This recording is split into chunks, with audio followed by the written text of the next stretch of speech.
वे संख्याएं जो P बट्टा Q के रूप में लिखी जाती हैं परिमेय संख्याएं कहलाती हैं। ठीक, बहुत बढ़िया, बहुत अच्छा जवाब रहा। ठीक है, चलिए बैठिए और याद करेंगे। ठीक है, वे संख्याएं जो एक योग स्वयं के अतिरिक्त अन्य संख्याओं से पूर्णतः विभाजित हो जाती हैं भाज्य संख्याएं कहलाती हैं। एग्जाम्पल में क्या होगा आपका? 4 होगा, 6 होगा, 8 होगा, 9 होगा, 10 डॉट डॉट डॉट अनंत। अब इसके बाद हम बात करते हैं अभाज्य संख्याएं क्या होती हैं।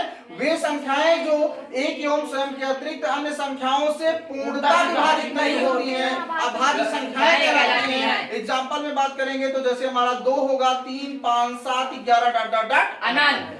अगर हम बात करते हैं सबसे छोटी, अगर हम बात करेंगे सबसे छोटी अभाज्य संख्या तो क्या होगी हमारी? 2 होगी। सबसे छोटी सम अभाज्य संख्या बात करेंगे कितनी होगी हमारी? 2 होगी। ठीक है ना। सबसे छोटी विषम अभाज्य संख्या की बात करेंगे तो 3 होगी। सबसे बड़ी अभाज्य संख्या क्या होगी हमारी? अनंत होगी। बात समझ में आ गई?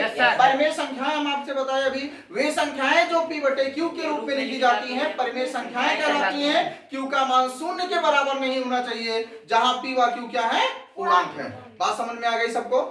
पाइथागोरस प्रमेय हम आपको बताए, किसी समकोण त्रिभुज के कर्ण पर बना वर्ग शेष 2 भुजाओं पर बने वर्गों के योगफल के बराबर होता है।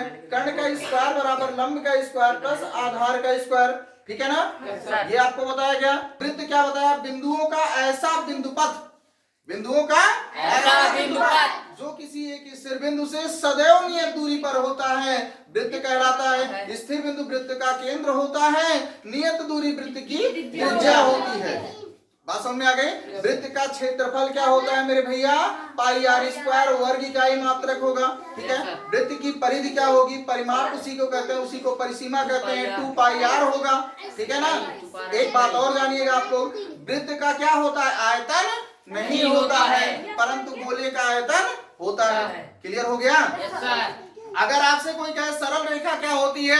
2 बिंदुओं को मिलाने वाली सीधी रेखा को सरल रेखा कहते हैं। बिंदु क्या है? एक पेंसिल की नोक द्वारा खींचा गया ऐसा बारीक चिन्ह जिसकी ना कोई लंबाई, ना चौड़ाई और ना ही ऊंचाई होती है, बिंदु कहलाता है। बात समझ में आ गई? आप सब लोग मन लगा कर पढ़िए। बात समझ में आई कि नहीं आई? और पूरा इतना मेहनत करो, एक एक सूत्र, एक एक परिभाषा आपको मुंह जुबानी याद रहे, तभी कुछ आपकी वैल्यू है।